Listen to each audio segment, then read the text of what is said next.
Hey folks, welcome to the Encuentros Latinx podcast, where we explore stories of spirituality, identity, and culture from Latinx perspectives. My name is Taylor Ramage. I'm an author and editor, and I'm Puerto Rican. This podcast is a project of Encuentros Latinx, an LGBTQ+ ministry in the United Church of Christ. I have one brief and beautiful announcement for you. On Thursday, September 8th at 3:30 Eastern, be sure to tune in to the UCC's Thursdays for the Soul webinar, featuring a panel from the Colectivo of Latinx Ministries as we kick off Latinx Heritage Month. You may or may not see a familiar face and hear a familiar voice. Haha.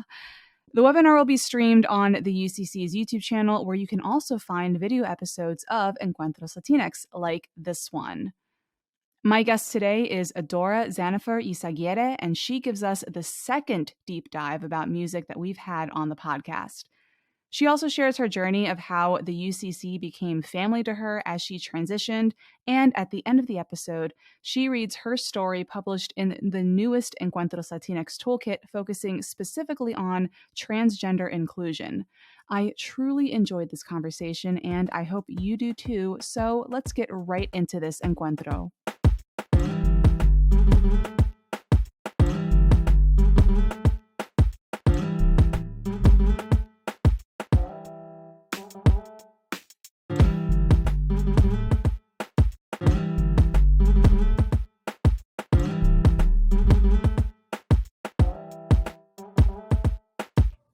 Thank you so much for coming on the podcast today. Can you introduce us by giving us your name and pronouns? Hi, yes. Okay. My name is Adora Xannifer Ysaguirre, and my pronouns are she, her. Amazing. And what country or countries do you and your family come from? So I was born in the USA. I was born in San Antonio, Texas. My parents are from Texas. My mother was born in California, but was a Texas raised. And I think my family, I've done those 23andMe things. My family has been traced back to Spain. The Ysaguirre is spelled with an S. Everybody growing up was like, you're spelling it wrong. It needs a Z. But the S was, no, that's from Spain. And so I'm half Hispanic from Spain, and the other half is Jewish from Poland. So I'm a Jewish Spaniard heritage. Wow. Okay. Okay. It's funny that you bring up how Spain just has to be special with their Spanish. We have to be. Right. Yeah, we just have to be, yeah. That really fits with my personality of just having to be special, a little special. And not only is it from Spain, it's also from a very special part of Spain too, from the Basque region, which is kind of like the tippy top of Spain, the bottom of France. A little bit of everything. So I have to be extra special. Oh, I see. Well, this is already going down a little bit of a weird tangent. But just thinking about how special and different Spain is, there's a great book series, a young adult fantasy book series called the Blaze Wrath Games series. And actually, listeners of the podcast may remember Amparo Ortiz. She was previously a guest on the show. The second book in that series, the sequel to it, has the villain actually is from Spain. And she's very chaotic and all this stuff. But what's interesting is that in the book, there's a mixture of using English and Spanish. And even the syntax, while this Spanish character is speaking, whether it's the narration is in English or there's a little sentence in Spanish, it's like, it feels like it's almost like it's pointing out that how linguistically Spain is different from because all the other characters, all the other Spanish speaking characters in the book, they're all Puerto Rican. And so it's just like pointing that out in sort of a subtle and interesting way, because y'all have that vosotros form in the verbs, and everybody else is like yeah. We're just not going to do that. I have a friend. She's from Chile, and her Spanish is also very different, and so that's also very fun to not deal with, but to experience. Hmm. Yeah. Well, yeah, I mean, in Latin America alone, you have so many countries, and I Hmm. mean, you say, you can say if you say something to a Puerto Rican about like a bug, like you have to be careful because that could be a bad word. But then in some other country, it's like it's not a big deal, Yeah. and it's just and it's even more different than like US English versus UK English. Yeah. Like there's definitely differences there, but I feel like with Spanish it's like even more. Yeah. And then my wife is all Tex-Mex Spanish. And so Mhm. we both grew up in the valley of Texas. And so Tex-Mex Spanish is what we were exposed to. And so Mhm. moving to San Antonio, we kind of move away from that Tex-Mex Spanish. And it's very fun professionally to be like, oh, my Spanish is a little different. And I Right. apologize. But we're all better. We're all unique butterflies in our own way. So So, what is a good memory that you have about this area that you grew up in? yeah. Okay. Well, so I grew up in the Valley. I was born in San Antonio, and I was here. I live in San Antonio currently. So I was here for about 4 months, I think. And my parents moved down just so they could have extra help from my grandparents, and because I was a bit of a bit to handle, from what I've told. And so growing up there, it was a very just kind of different experience. I grew up on a farm, so I was a farm kid and Mhm. surrounded by fields of corn, and I had children of the corn nightmares all the time. But I also played in the field all the time, and I had this fun little habit of I would go out into the cornfield when it was not planted, so it was empty, and there would just be shotgun shells, Hmm. spent casings, and I would just collect them, and I had just this huge bucket of shotgun shells. That when I tell people that, they're like, "That's kind of weird." I'm like, "Yeah, I would play with them. They would be like characters. I would draw faces on them and everything." And but no, I was a small town. I really enjoyed growing up in that small town, and the community was um, a little. I think at the beginning it was very nice as I kind of grew up into myself. It became a little more Mhm. exclusionary, as I kind of grew into who I was. But Mhm. overall, I love the place. I don't know if I go back, but I definitely have fond memories of it. Right. Yeah. Well, see now I'm imagining you as a small child and you're playing with these shotgun casings and the first thought that came in my head was, well, you don't need to go out and buy D&D minis. You No. already have them. Yeah, and it kind of wow. Now that you're talking about such a missed opportunity. I I would need to I need to just clarify real quick because I said D&D minis and I'm not sure how much of the usual audience for this show Mhm. is going to know what that is. I'm talking about Dungeons and Dragons. You can get little like figures. They're Figurines, called yeah, minis and you have them on the table with you as you're playing. So just wanted to I have to interject sometimes to provide some context for the nerdier stuff sure. that we're definitely going to get into a little bit later, but Yeah, uh, definitely. Yeah, because I'm a big Dungeons and Dragons. I dungeon master. I write my own stuff for my friends. And I'm in a campaign right now. Yes, so oh, and now I'm just like, oh, you threw away all those shells because you thought they were such a childish thing to have, and now it's just like, and now I play with little toys all the time. So right, right. yeah. So, what's the first meaningful exposure to religion or spirituality that you can remember? I don't know. Religion used to really confuse me as a kid. It was something I didn't understand, and so I've been diagnosed with autism as an adult. Mhm. Looking back as a kid, it was like, oh, okay, that makes a lot of sense as to why Mhm. it was just a little more challenging. And religion was something that like I just couldn't comprehend. And Mhm. so when I would like ask people at whatever religious place I was at, it'd always be that like, why are you asking questions kind of attitude. So it was Mhm. something I really didn't quite understand, and I really didn't enjoy because it was met with if you questioned, you were like dissenting almost. It's like, Mhm. no, I just want to understand. But one thing I Mhm. loved was all of the music camps that I Mm. had to do. And I would always audition for the speaking roles, and the actress inside me came out at a very young age, and I think that was my first buy-in to religion was, oh, I get to sing, I get to act in front of people, and I still have like DVDs of my Mm. little.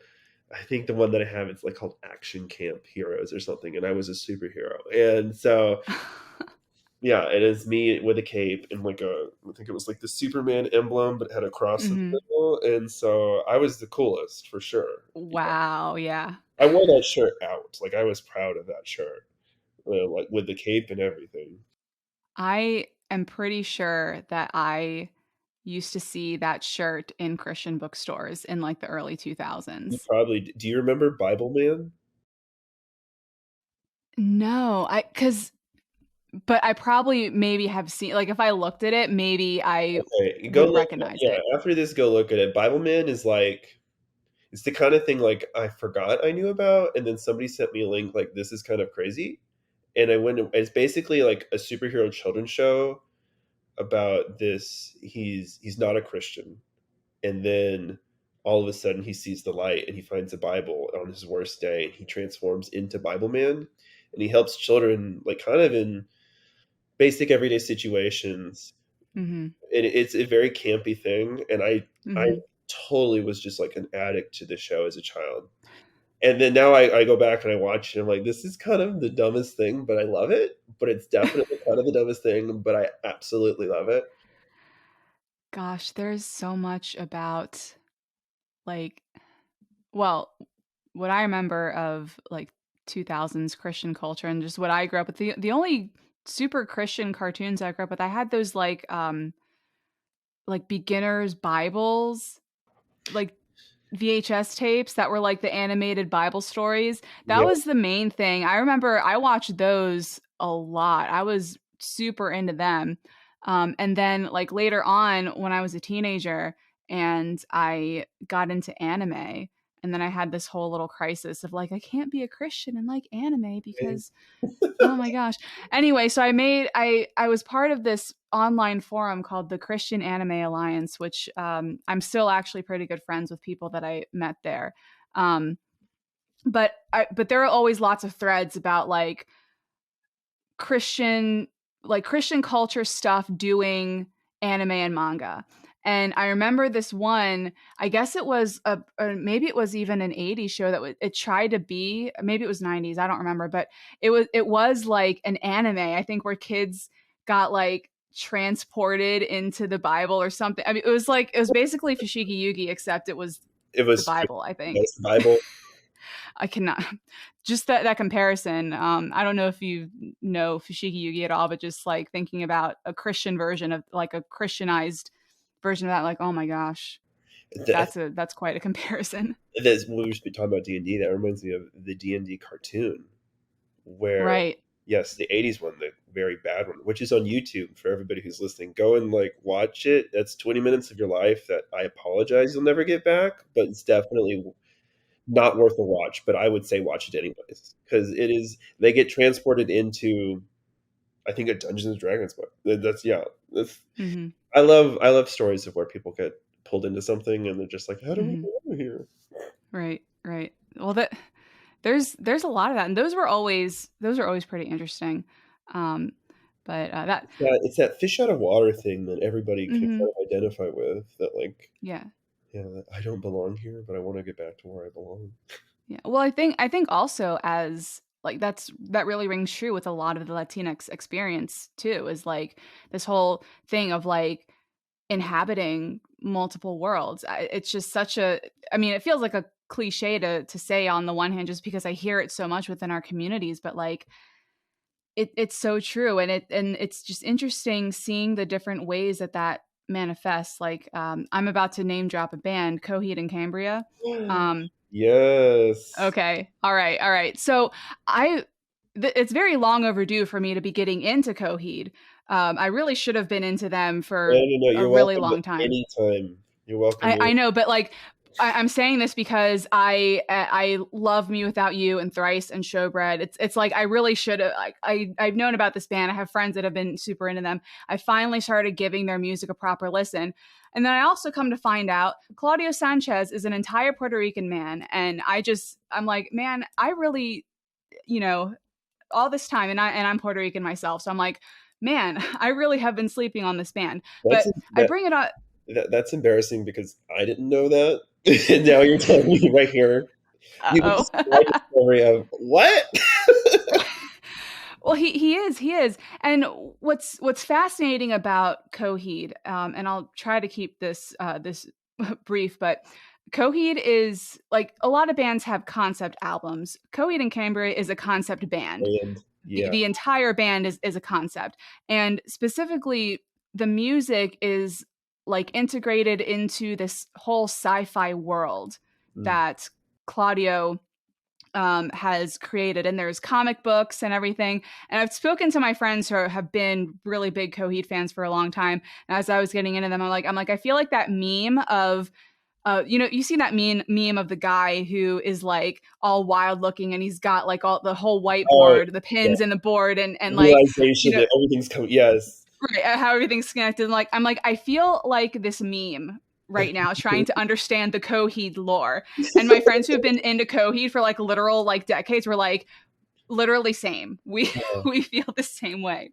But it doesn't surprise me that, Claudio, he is, I don't know his specific, Latinx experience, but he is a Puerto Rican man. It doesn't surprise me that we have this Latino who is manifesting his art in this way, like science fiction and speculative stories. It's just there's such a strong meshing, I think, with science fiction and fantasy and Latinx people, and just how those stories, like, I think resonate with a lot of our own stories. Yeah, for like sci-fi is my jam. Like Star Trek, that like growing up, that was like me and my dad's show together. Like all of it. And then yeah, in my writing, everything that I write, it's got to be fantasy or it's got to be sci-fi.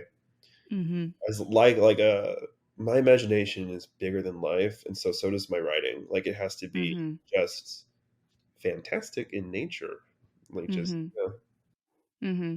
Yeah, me too. I'm an author myself, and Oh, the vast majority of my work, it falls under the speculative umbrella.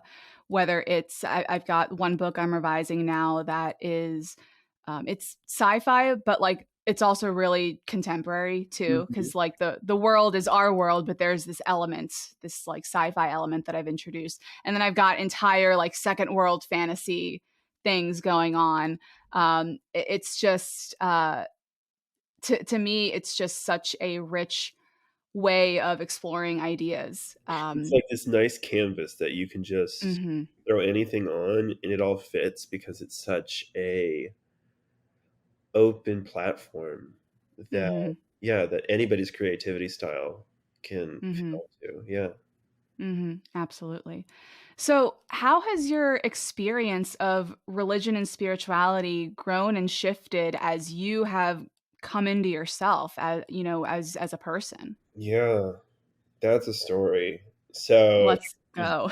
we'll get into it. Okay. So yeah, okay, growing up, very Hispanic town, Mm-hmm, very Catholic.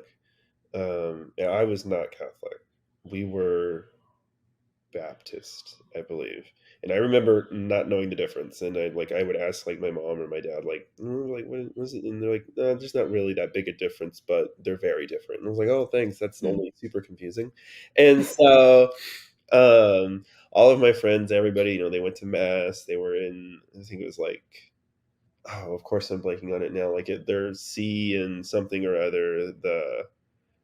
I don't, I don't know. But anyways, so growing up, it was just kind of this thing I didn't understand, matching like my own feelings that I didn't understand, like knowing, okay, people are saying that this is wrong, people are saying that this is wrong, this is right, this is whatever. And I know my own story. Like I grew up thinking I was gay.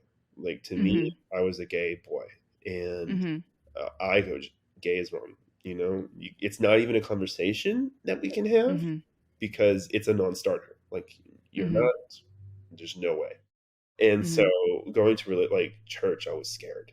Like, of just Mhm. like, well, what if somebody finds out? What if I say something? What if they can tell by my voice? Like, that was like something like I Mhm. remember, like, I would be terrified to go to church because what if they could tell from my voice? And so Mhm. I would kind of resist going quite a bit. I was that, oh, I don't want to go. I'm going to fall asleep in church. Or, I don't want to go, every excuse I could make in the book. And so college, I kind of stepped away from church. I used that as an opportunity to like really find my own identity. Mhm. And it wasn't until somewhat recently, like maybe 2 years ago, where I started like, okay, questioning my identity of what am I is, male doesn't feel right. And, Mhm. starting that gender journey, that I also felt this kind of emptiness just in spirituality in general. And so Mhm. I was hesitant to return to church. So I went back, like kind of like a low risk, one of those mega churches, Mhm. that I lived like 5 minutes away from, where I could blend in. I could be Mhm. invisible, but I could still kind of like get my fill of spirituality. I could sing the songs. That was my connection, was the music, Mhm. feel the music. I just really enjoyed giving myself up in that sense of that song, the spiritual. That was my form of worship, was singing. Mhm. And so, um, as I really like kind of solidified, like, okay, like I really am questioning my gender. I really am exploring my identity. I knew I had no clue what to do. Like, I was just like, I don't know how to start. I don't like, how does one question their identity? How does one explore that? Mhm. So I decided to go to a PFLAG meeting. Shout outs to PFLAG. Great program. I went to PFLAG. I knew it was for parents and family, but I was like, I'm sure they'll be okay if I go. Like, they'll help Right. me. And Mhm. so I went to PFLAG in town that I lived in. It was a town called Bernie outside of San Antonio. And I met some very nice people there. They were very kind to me. They were very, open, and they helped me like talk through like my questions. And they were like, I don't know if you need a spiritual home, but we would like to invite you to our UCC church.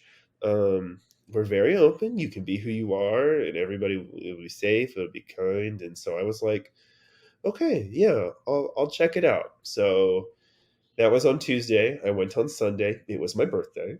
And I remember very specifically, I was wearing my brand new Doc Martin shoes. They were the Basquiat art shoes.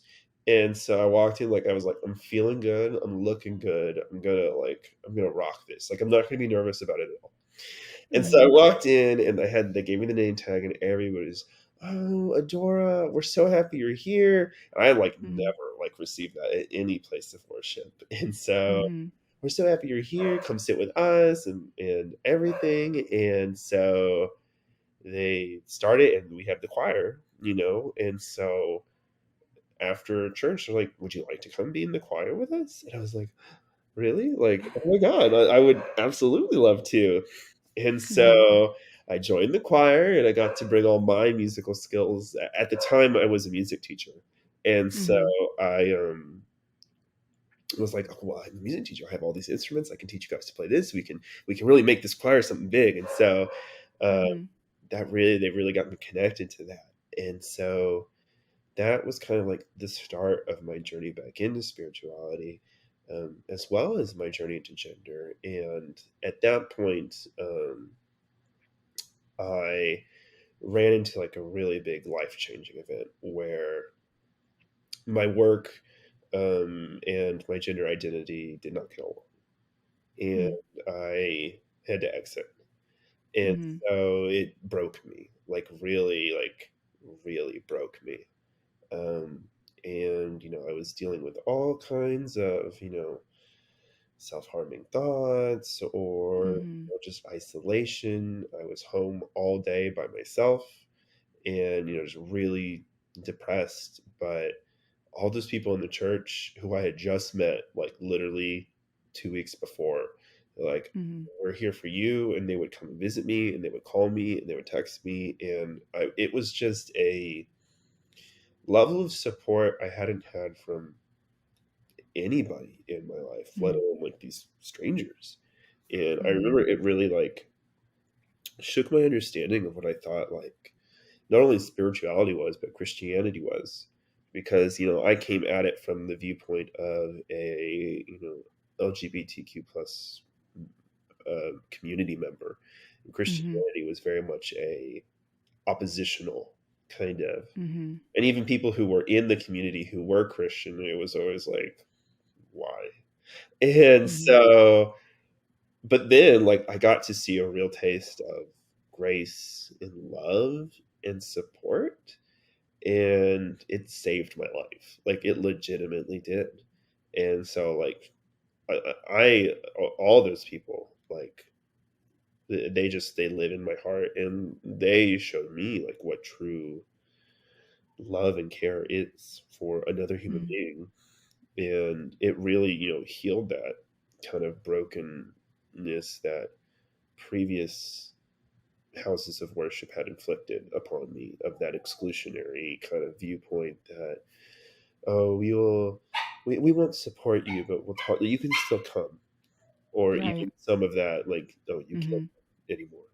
And Mm-hmm. so that, I'd say that is kind of like, that's where I'm at, because I'm with that church. I still work with the choir, and Mm-hmm. sing, and I still get to worship in my own way with a community that accepts me, which is Mm-hmm. not something I ever thought I would have. Mm-hmm. Yeah.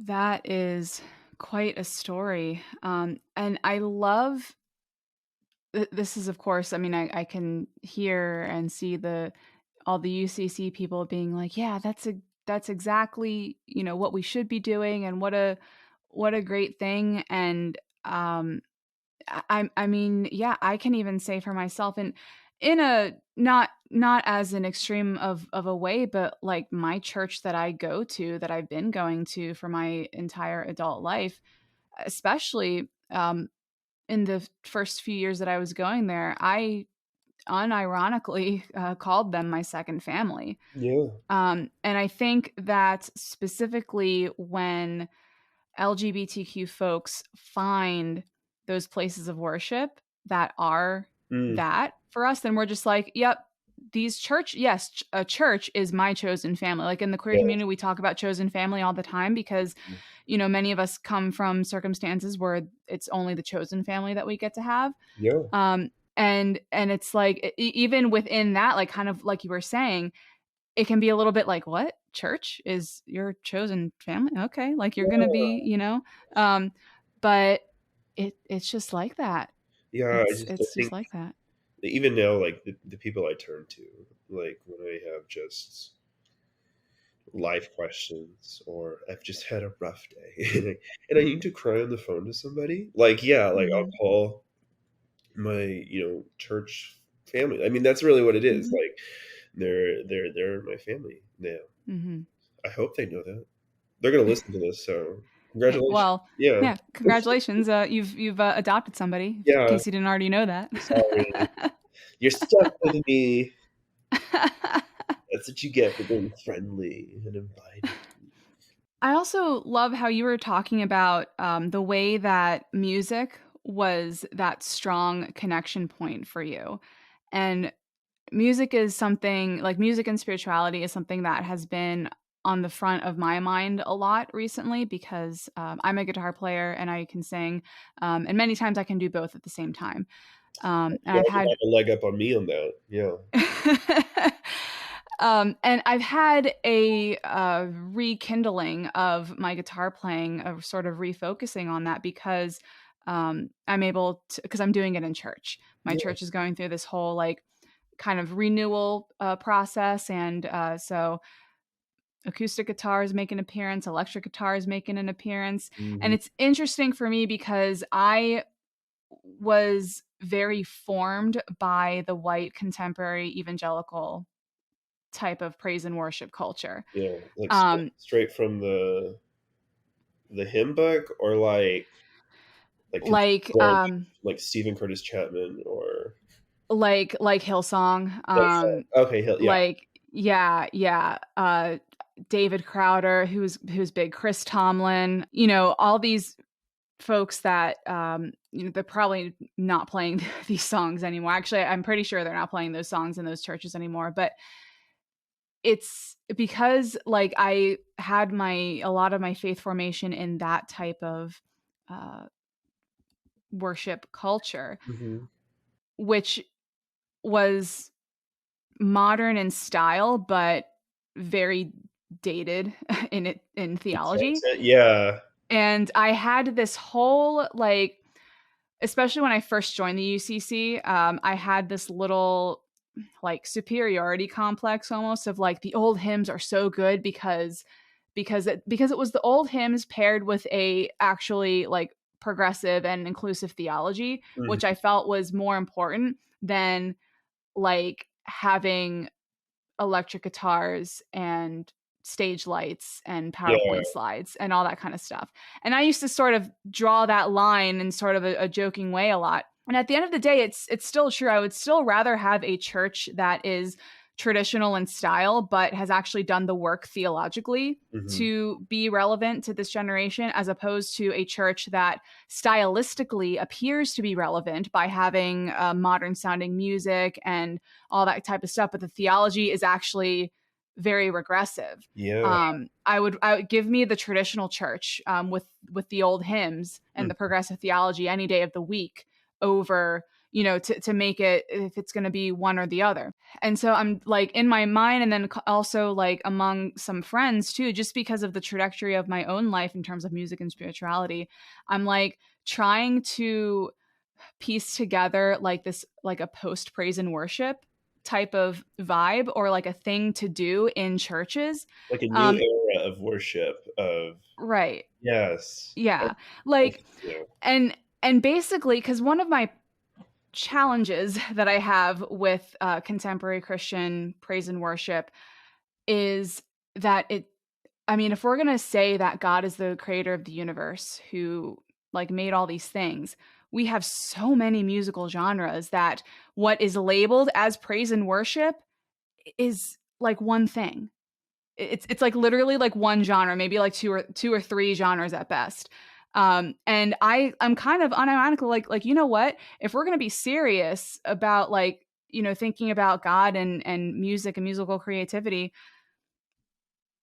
like uh sometimes church may look like a hardcore show, or it might look like a metal show, and then the next song it's like a hip hop song or a rap anthem. um Throw in some lo-fi in there, like, listen, lo-fi hip hop is something that should exist. Lo-fi hip hop. Oh, Yes. literally, oh my god. That's Yes. what's up. Yeah, yeah. And saying these things, it does sound kind of funny and silly, and it is a little bit funny and silly, but at the same time I'm a little bit serious about it. It's like, well, sometimes we want to make the joke like, oh, gosh, it's not going to play like hardcore metal in church, and I'm Well, like, that's haha funny, but like, what if we did though? good. I Because mean, it would, Christian metal yeah, is like pretty good. more more accessible. Like the more Hmm. styles you have, the more things you can play, Right, the people you're gonna bring. And you have right, people like right. me who like the music is the reason I got into it in the first place. I Hmm. had the fun experience of I like as a child and as a young adult, I didn't really pay much attention to any of the music. And so now Hmm. that I go to a church regularly and I'm a part of the choir and we're playing all these songs, I don't know a lot of Christian music. Right, And so I've right. had this like sort of um, own journey of discovering all the different kinds of Christian music. And so Hmm.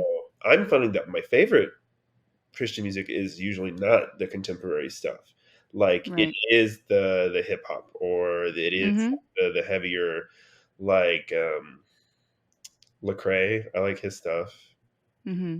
That R&B hip hop.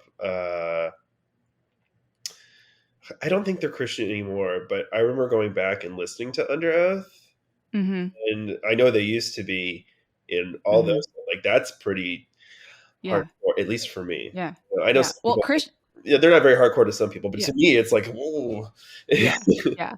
Well, Christian hardcore was like an entire thing, and the Yeah. like two like 2005-ish to 12 was like the peak of it. I only know this because I one of the many YouTube channels I've been watching lately is called the Punk Rock MBA, Mm, and he has a lot of like history videos about different pretty much any heavy music, like all different genres of heavy music. He's got these really great videos about it, and so I was just watching one yesterday about Christian hardcore, and so he goes through that whole history, and it's like, yeah. And what he says is that there was a time in that, like, whatever it was, 2005 to 2012 range, where like Christian hardcore was actually defining the entire hardcore scene for a minute. So you had Under Oath, Norma Jean, you had, I mean, all these other bands, and a lot of these I like, sadly haven't listened to a lot, because I personally I found my three, and I was just kind of like obsessed with them for the past like decade. that's how But yeah. it's, and like I have covered Showbread and Thrice in my church recently. Ah! Not not the heavy songs, because I can't. I mean, I'm working on my vocal fry screaming a little bit, and it's really fun to do. Mhm. But I'm not ready for that yet. But and I think too, especially progressive churches or mainline churches like the UCC that don't already have this sort of built-in like cultural structure of quote unquote praise and worship are prime like spots for For people this to come in and like, loose, yeah, right, take their for, culture and, you know, worship the way that they feel like, right, this is how I want to worship. right, This is right. I play ska music, so I'm gonna do some Five Iron Frenzy covers, or I'm gonna, Love that. Yeah, like, yeah. it's It's like why not? Because and even a lot of these bands, I know that Showbread, at least in their early days, I mean, they were practicing in churches, and they were some of their first gigs were like local like churches in, that's in so their town, and it's like, hard to and it's like yeah, it's like, well, I mean, there's like, I've listened to podcasts kind of talking about the whole like tooth and nail scene, the underground, like Christian hardcore, which sort of spawned up in response to this big evangelical culture. So it's like, we already have like the seeds of this thing that I'm calling, post praise and worship, which is actually, it's not just based in like hardcore music specifically. Like the whole idea of it actually is really like, um, a rejection of this, like, this is what praise music looks like. right, exactly. And of course, like not every single church can do the whole span of genres that there could be, right? Because that's a lot, like not everybody Not everybody can has get through a heavy metal right, shredding session or a mosh pit. right, Yeah. right. It can be a lot, but just imagining the openness to it. There actually is a group in Finland. They're like, they call it metal mass. There's some videos on YouTube. It's so cool, and it's a vibe. They take the hymns from the Lutheran hymnal Yeah. and they make it metal, and it's like, yes, because of course it fits together perfectly. Actually, I Yeah. mean, specifically symphonic metal. Like all that stuff is based in classical music to begin with, which is what so much of what mainline churches do So is classical music anyway, like it's I went right there. It's right there, right people. there. I went to music school. So Yeah. I have a music education degree. And Yeah. so we studied all of like that symphonic stuff. And at the time I was really into progressive metal and progressive Mhm. rock. And so one band that I listened to was Dream Theater. Right. And so I remember like one of my assignments, I was like, okay, do a like a musical analysis of any piece of work. So I took a Dream Mhm. Theater song and I found some sheet music and I went through the whole thing and I was like, okay, so this is this and this is this, and it's really, yeah, Mhm. it's the same thing, and it's just, we have different Yep. instruments, we have modernized instruments, and we have modernized sound, Yep. and it's really, and symphonic metal is like really, Mm-hmm. I could fall asleep to that. Mm-hmm. Oh my Sometimes I gosh. sometimes I do.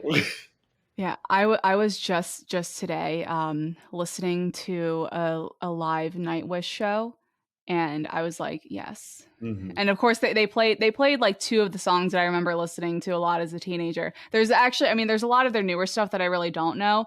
Um, but gosh, like it's just so epic sounding, and it's like it's classical music. It's literally classical music. It is structured like Ghost Love Score is a 10-minute ballad, Yeah. and it's beautiful. Um, but Yeah, it got to the point where like songs that were shorter than 10 minutes, I'm just like, there's not enough music. I want right, I want 20-minute, like I want to, okay, if I listen to this, like I want that. Like I crave that right, every, like the one side of a record is one song. And right, yeah. right. Yeah, yeah. And even like just with that, thinking about what does it look like to bring that into churches? And I think it's a question that we can begin to like seriously think about, and not just talking about like uh bringing in metal, bringing in hip hop, gospel, like these things that really are frankly ignored by contemporary Christian and praise and worship culture. Yeah.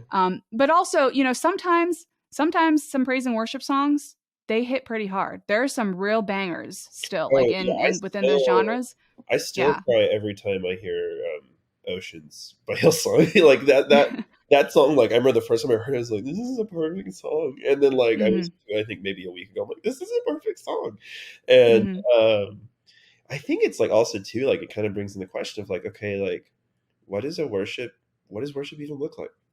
Right. Like, is it sitting and getting a sermon told to us for 30 minutes? Or can worship be something where we're all gathered together and we're playing music, and maybe it is just music, or maybe it is spoken word, or maybe it is, Hmm. like Hmm. worship doesn't have to look like it's what it's looked like for the past however many Right. years, forever. And Right. that was the Right. fun thing of like going to music school, and we had Hmm. music history, and like up until like a point in history, like all music was just Christian music, not even like Hmm. religious Christian, like Catholic. And Hmm. so, um, seeing that like that number dwindle and secular music rise, and the rise of different genres, and Hmm. I think it kind of gives credence to the fact that like we have divorced the two of religion and music, and what Hmm. worship looks like, and worship is this, and it doesn't have to be, and for some Hmm. people it isn't. Hmm. Like, just for me in general, like, I don't do well with sermons. Like, I just sitting there, I get distracted really easily. And, Hmm. but, if I'm engaged, if I'm a part of it, if I'm sitting there and I've got a shaker in my hand and we're talking Hmm. and we're sharing, our stories, what the things that we feel, what God's love is through us and how we live it. Like, I feel like that's just as valid of worship as any other form. So that reminds me, that whole line of conversation makes me think back to General Synod 2021, where one of the worship sermons, the entire sermon was a gospel, um, beat. I don't know. Did you go to General Synod? No. Okay. I'm trying it's I'm trying to like remember more specifics about it. I just remember that it was, I think it was technically the keynote speaker. Uh-huh. That's what it was. Yeah. It was one of the keynote speakers.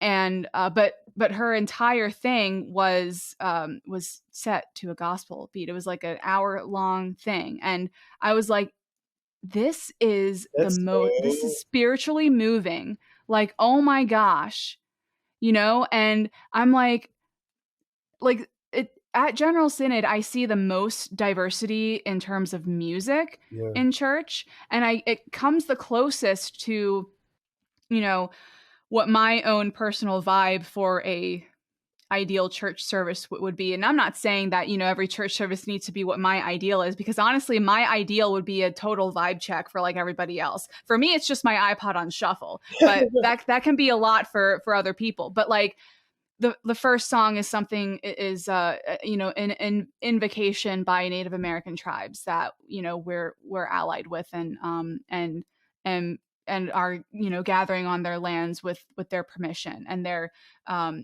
beginning with a traditional chant. And then the next one is like a gospel thing, and the next one is maybe throw in a contemporary thing, then do like a David Crowder bluegrass type of thing, Yeah. then do a rap one, then do a metal thing. Like, I'm like, yeah, this just sounds like my iPod. Yeah, This just sounds like what my iPod a is. little bit of everything for everybody, but it's Right. also like I'm hard pressed to find a genre of music I don't like, honestly. Mm-hmm. And like I know a lot of people are like, yeah, I like everything but country, but like I love country too. So Which yeah, people, but like that whole point, like, oh, I like everything except rap and country. Like, we know what you're really saying. yeah, Yeah. It's actually, it's pretty racist and class. It's undergirding racism and classism. Like, oh, I don't like rap, I don't like country, but I like everything else. It's like, okay, we know what that coded language is. And so to be clear, like, as I'm talking about, like, oh, this whole post praise and worship thing, like it will include rap and country too, like the whole thing. And this is like for anybody who's doing music in church that wants to, that kind of like vibes with it. This is a very like working loose kind of definition, and it depends, it's going to look different in every local church context, but I think it can be helpful to sort of think about, like, have a term to try to like live into and explore more. And like, what are even, it's not even like covering entire songs per se. Like, I mean, I think especially pulling in metal influences, prog stuff, which can be really difficult. All you need is like learning a chord progression or a certain sound. You have that playing in the background over somebody reading scripture. If the vibe is right, it's not even that you have to like do all the screaming vocals for everything. Like, you could just borrow, you could, but yeah, the verse or chorus or something. And the fun thing about doing that though is that, like, you as the instrumentalist, you'll know, and then the congregation, maybe they're not going to know, except there's going to be one person one day who's going to know that band, yeah, and they're going to have a moment, right? They're going to be like, I walked into church, to this random church, and they played this Me Without You riff while someone was reading the scripture, and I lost my entire mind. yes, I did not expect to hear that in church, and I want to know what else is going on in this place. All because the musician was a little nerd like me who wanted to do something sneaky and cover the band without covering the band, yes. That's the kind of thing that could be really, really fun to play with. And I mean, the Tibetan, the like the bowls, the singing bowls too, like hitting those too, like some of these other things that I know some churches are already doing. Mm-hmm. Like all of that falls under this whole thinking of, because I think contemporary Christian praise and worship is like the big cultural establishment in terms of what Christian religious worship looks like. It's a whole industry, right? Oh, And I think there needs to be a counter to that. And I think a lot of people are leaving evangelicalism specifically. It's just the time is ripe for, I think, this sort of thing to come into being, and then to also like look at all this diversity of music. I mean, even music in different languages. I've never ever been to a contemporary Christian type of church that had was it? any music in any other language Yeah, besides English. yeah. And so it's like creating this movement of just equality, not equality, but equity and inclusion in Mm-hmm. worship, Mm-hmm. that everybody can feel like they have a home there, and that's just Mm-hmm. like, to me, like my whole religious experience is shaped by finding a home in these people, in this process, in this form of worship. And I think like what you're talking about there, I dig it. By the way, when you establish that, give me a call and I'll be your pianist or your drummer or whatever. But It like, already exists. yeah, I'm working on an essay for it. Like, I'm already, to me, like, I'm already doing it in church. And I think you can, like, anybody listening to it who vibes with it can just start doing it. And I think what would be really cool is to just like share how that looks like in all of our yeah, different churches, because it's a new thing. It's going to look different. It's going to be a different thing everywhere. And it would just be, because the other thing too is just on a practical level too, like when I'm when I was looking, getting my guitar stuff back up to speed and sort of like, looking into stuff, everything that I could find that had to do with playing guitar in church was specifically rooted in this contemporary Christian praise and worship stuff. I mean, I had to dig specifically to find anything. It's either that or you dig a little bit to find gospel, and that's it. Those are the only two things that you find, like in terms of resources when it comes to guitars in church. I used to joke around with my wife because I would do this.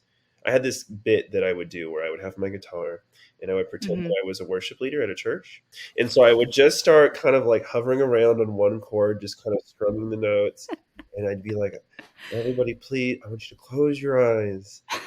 I want you to think of everything that troubles you, all your hardships this week. May- Maybe you had trouble getting to work one day. Maybe the bills, or maybe home is just not as easy as it used to be. And I just want you to know, Jesus is bigger than that. And I just Mm-hmm. would do that, and she'd be like, "That is the dumbest thing." And then I would at this church that I go to, I'm one of the music directors, and so Mm-hmm. every now and then I'll go into that kind of just that musical strumming, and then I'll just make like uncomfortable eye contact with her. I'm like, "It's real. Right. Do it." Right. But then also Right. like every now and then, like I'll like I learned to play a new song, and it's like, okay, we're having our prayer time, and I want there to be music over it, so I'm just gonna kind of play this song that I know nobody knows, Mm-hmm. and all for all my church peeps listening, like also like sorry, but like I get to do it. So, Mm-hmm. but then we'll get in the car, and then my wife will be like, "Were you playing that song?" I'm like, shh, don't tell anybody. Like Right. it Right. sounded pretty, didn't it? Like, yeah, Right. but Mm-hmm. I love that like it is what you make of it. Mm-hmm. And if you make it one thing for one person, like it's not really going to be anything for a majority of people. Mm-hmm. Like especially people who are looking for something, who need something. Like I Mm-hmm. know like especially like in the trans community, like Mm-hmm.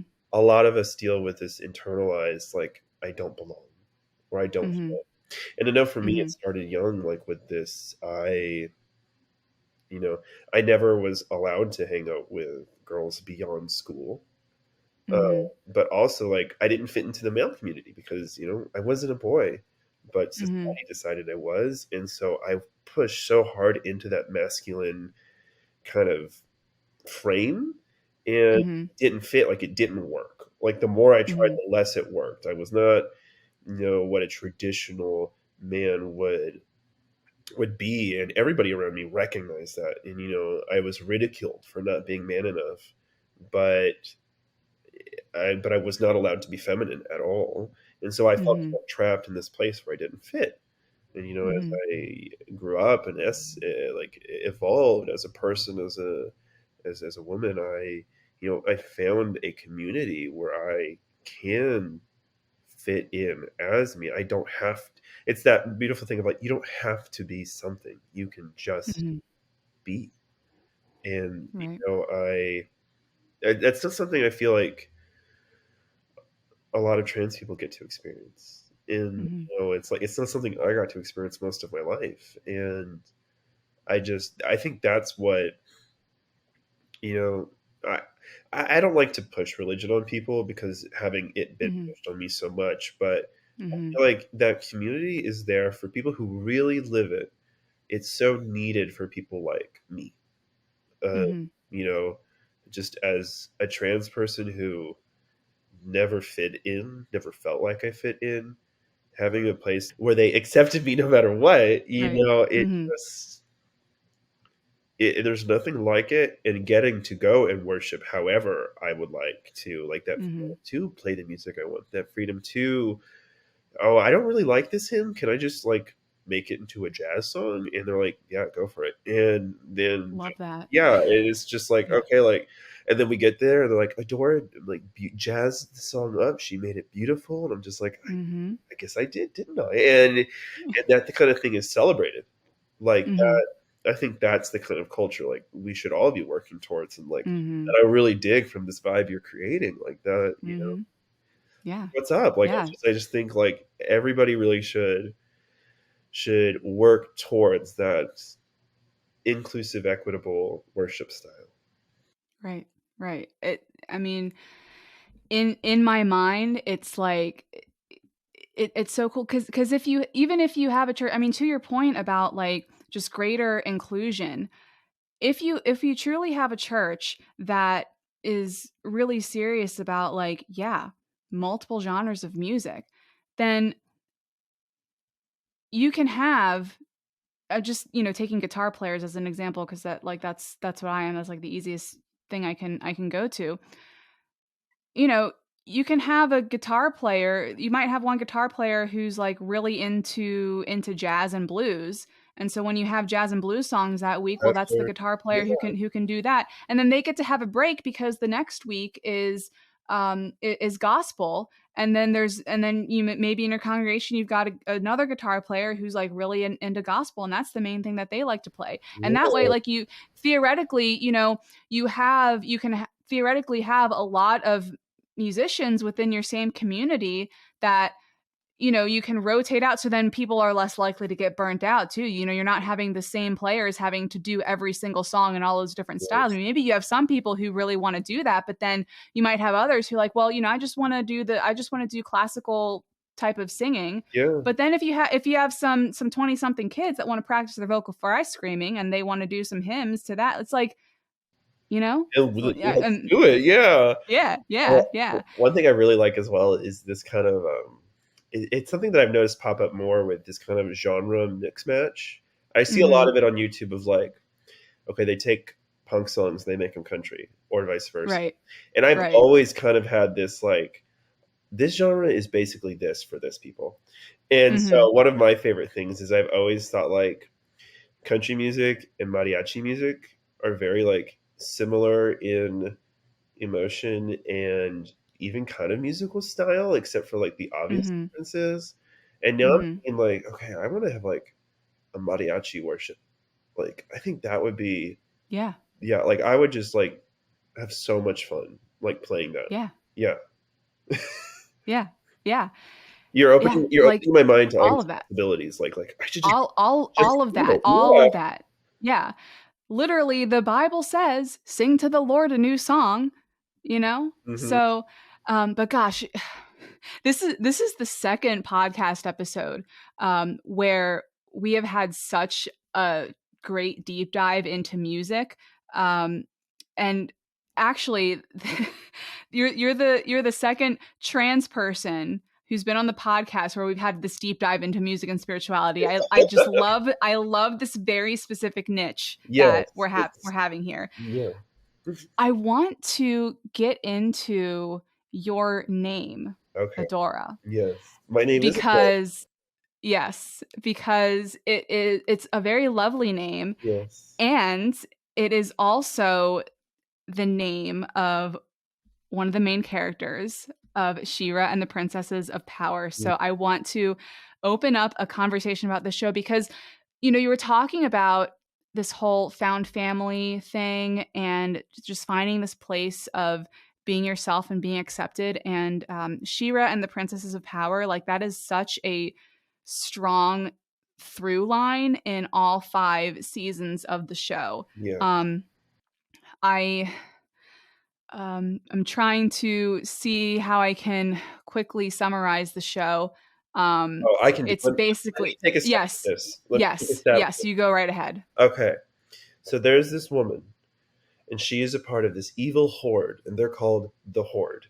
And she discovers Yes. that the Horde isn't who they say they are, and she escapes into a magical forest where she meets Bo and Glimmer. And throughout the course, she, with her sword of protection, discovers, this kind of self journey of individuality, expression, love, platonic, and romantic, this identity of who Mhm. you are, all within kind of this really beautiful storytelling of, you know, good versus evil, but it's not always so black and white. And also like me versus you versus like one entity versus another. Like one thing I always loved about She-Ra was, I guess specifically with the Princess of Power show, is the bad guys, not all of them were bad. Like Mhm. Scorpia is just the Oh nicest, my gosh. just the most wholesome character.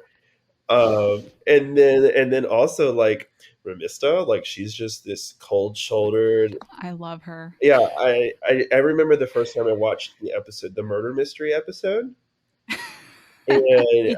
I fell in love with Mermista and C Ra. You remember C Ra? Like I like was on the floor laughing when she called herself C Ra, and I was just like, yeah. But like I just like that, you know, identity is not what group you're part of. Identity is not the people you hang out with. Identity is exactly what you make of it. And like honestly, like a lot of I never like liked being that person to like ascribe like part of their personal kind of just like this is what I'm about because of a show. But like she Mm-hmm. really did teach me a lot like about Mm-hmm. identity and being yourself and being okay with Mm-hmm. yourself. And it's okay to be you, and it's also like it's okay to like not know what you're about too sometimes. Mm-hmm. Yeah, it is such a good example of just the quality of, not number one, the quality of animated shows in general. Oh, beautiful show. But Yeah, like yeah, visually yeah, beautiful. visually beautiful, but quality storytelling and queer media that is targeted toward a young audience with very like healthy and good representation. Um, the way that it tackles issues of abuse Mm-hmm. and like colonization and Yeah, like there like that is, gosh, especially season 5, the intent. I have a whole thing about like some of the very intentional religious imagery. yes, um when Katra is like completely like in the horde, I'm like, this looks like a mega church, and that was intentional. yeah, Because then Andy Stevenson made a thread about it. It was like, yeah, we look to mega churches for like design inspiration for the horde's like headquarters yeah. spaceship. I just wow, Yeah. I haven't even thought of that. Like that is Mm-hmm. great. Now I have to go watch it again. Yep. Way to go. Y- Oops. Yeah. Yeah. It's oh my gosh. It's a very well done show. There's so much in it about like like a divine community. Um and just the difference between like a community that is formed where, because like especially by the end of the show, like Shira is sort of this mythical, divine kind of entity. But the way that she is in community with everyone on her side is, she's not acting like she's above them. She's not hoarding her power, Mhm. like lording her power over them. It's very communal. And I think as progressive Christians, like as a progressive Christian myself, watching that entire 5th season, I was like, that is a theological vibe right there. This is some UCC stuff. Like all this stuff that's happening in the show is like, I've heard this, Yeah, and seen it in the church. And so, um, and so man, because of this mandatory. show, like you Yeah, go, what was that? it's mandatory viewing for sure. Yeah. Yeah, Yeah. yeah. And this is the second time on this podcast that we've talked about this show. So I do highly recommend it. It's on Netflix. Yeah, I did. So I did steal my name for the Yes. show. But the Yes. story, the reason why is not as simple as I really like this show. So Mm-hmm. going back to when I was a little child, I was a boy and I was afraid to be myself. And I did not really like masculine things. And one of the more masculine things, which in hindsight, very homoerotic and not super masculine, was He Man. And Mm-hmm. so maybe some people may know, but not everybody knows that She-Ra is a spin-off of He-Man. And Mm-hmm. so I actually had a friend who told me like, "Oh, you're watching He-Man?" I'm like, "Yeah, I don't really like it." They're like, "I think you'd really like She-Ra." I was like, "What is Mm-hmm. She-Ra?" They're like, "Oh, it's like a spin-off, but it's for girls." And of Mm-hmm. course, if something was for girls, I had to be a part of it. And Right. so they gave me a VHS copy of like, and I think the show was old when I was had a VHS copy of it, so it was really old. Yeah. And so Yeah. I had a VHS copy. I think it was like 2 episodes of the classic She-Ra show. And Mm-hmm. after everybody went to bed, at my house, I would sneak into the living room.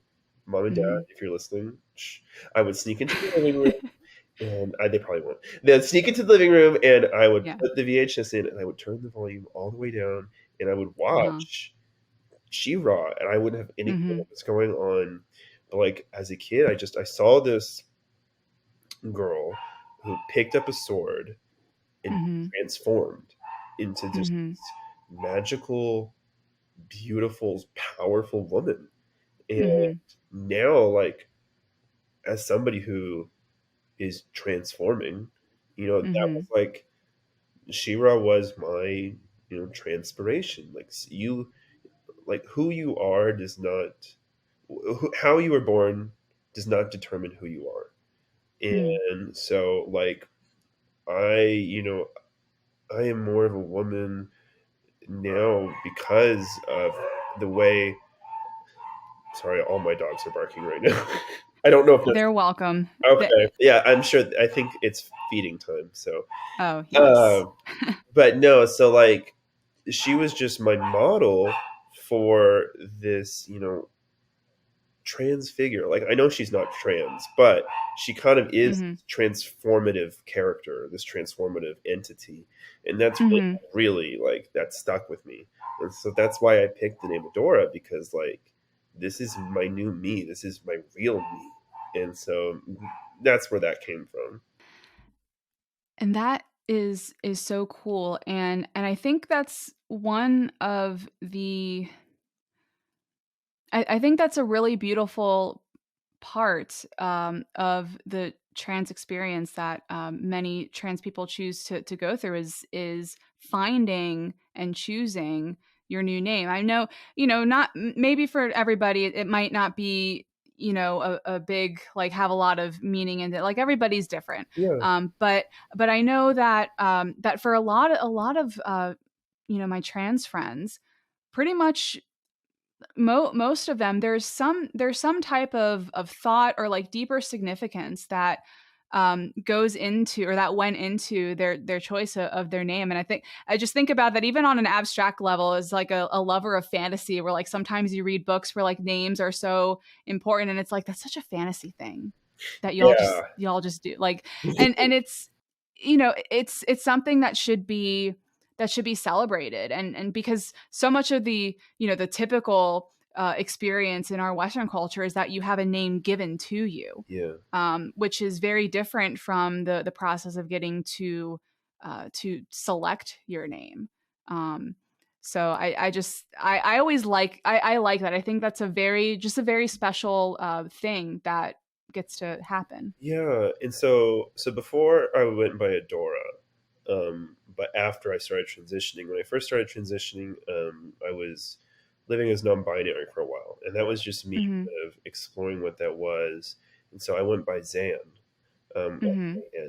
and just because it felt like a nice gender neutral name, and I really liked Kimmy Schmidt, and there was a character Hmm. named Zan in that show, and so I didn't have the confidence that like I could be a trans woman. And I thought there's no Hmm. way I could ever be a woman. Like that's just not in the cards for me. But I don't have to be a man.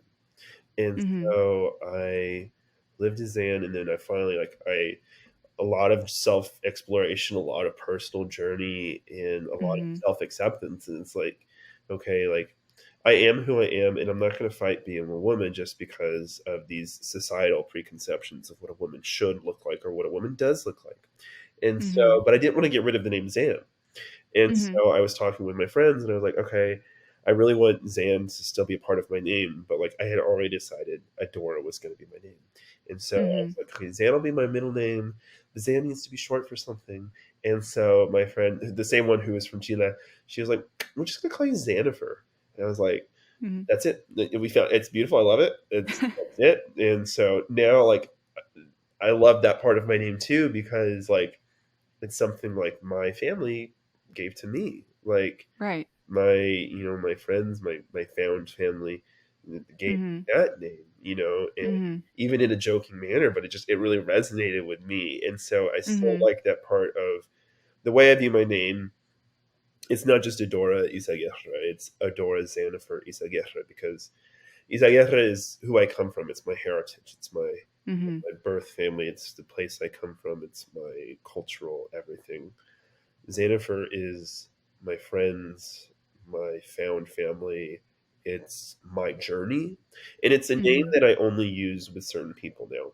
My Mm-hmm. wife still calls me Zan. My Mm-hmm. friends still call me Zan. The ones who are really close to me, who were there with me through my entire journey, and but Adora is like it's who I am, and Mm-hmm. it's who I found. And I like to Mm-hmm. view my name as a story, where I started and where I am. And Mm-hmm. who knows where I'll be? Maybe I'll add another name. There's no rule. Mm-hmm. And Right. so I just it's really important to me that to people who are on this journey of being trans or just being in the community. Um, you know, people say live your truth, but like live your truth, but it's also okay if your truth changes. And Mm-hmm. your life is a journey, and our journeys, they're not a straight line. And you shouldn't try to make them a straight line because that'll just be hard on yourself. And so live free, live as yourself, live and and live unafraid of change that may come, and celebrate it. And I used to be terrified of change, and honestly, that comes from just being an autistic person. But I was so scared of any change, and it was so hard for me. But now Mm-hmm. I feel like because of my identity, like I'm so much more well equipped to handle and celebrate it and not be Mm-hmm. afraid of it. And so, like currently, I'm currently a teacher.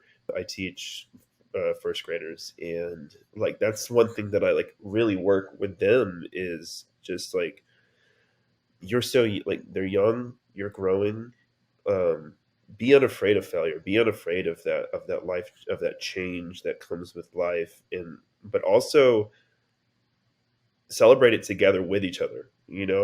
That's when like my one of my goals for my classroom is just celebrate each other, lift each other, celebrate the failures, because that's how we grow, that's how we learn. And the struggles are hard, but when we have people who we can struggle with, who we can share that struggle with, it makes it easier.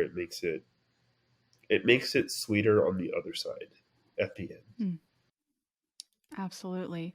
So, one of the reasons why it's so great having you on the podcast today is that you are actually the author of one of the passages in Encuentros Latinx's newest toolkit. Mhm. We have been working on a toolkit that is specifically about understanding and being inclusive of and telling the stories of transgender people.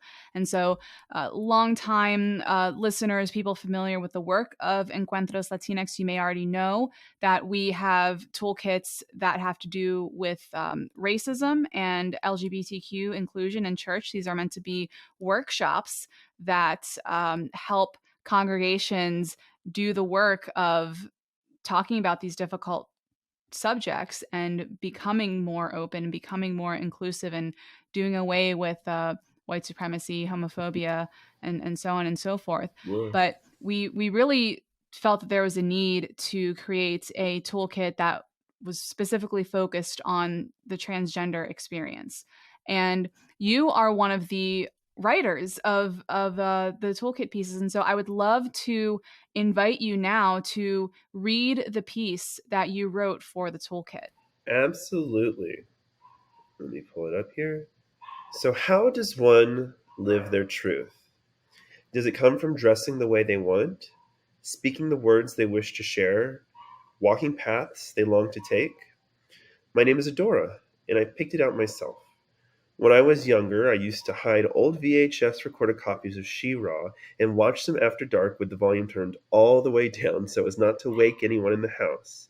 I watched a woman named Adora, dedicated to protection, wield a sword and transform into a woman of power.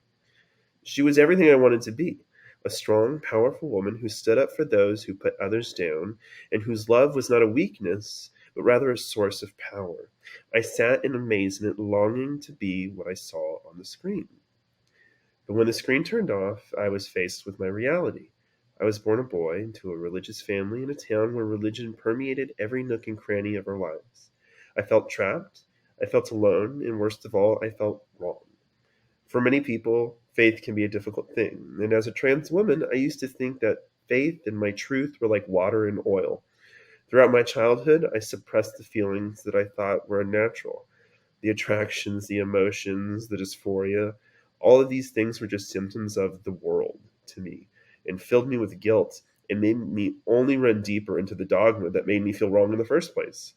Messages like homosexuality is a sin and the LGBT community was a blasphemy against God terrified me.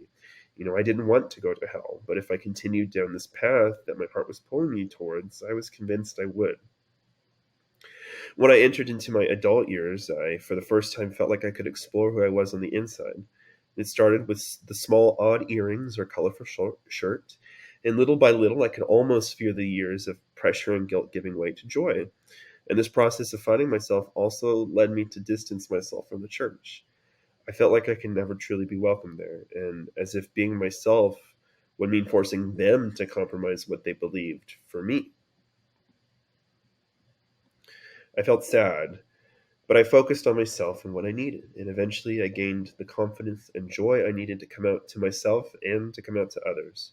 For the first time in my life, I was living my truth and I was proud, but that moment would not last forever. In my darkest moments, though, I found my true faith community, a small but growing community of faith and love who, without question and without any price, stood up and carried me through my darkest times. I was made to feel welcome, made to feel beautiful. I was led not to feel wrong because of how I lived my truth, but rather right for living my truth. I found a new family in my pastors, my choir peers, and the many people who reminded me that God made me to live my truth, not one that others had decided for me. So how does one live their truth? Does it come from dressing the way they want, speaking the words they wish they share, walking paths they long to take? I live my truth in two major ways: standing up and standing out.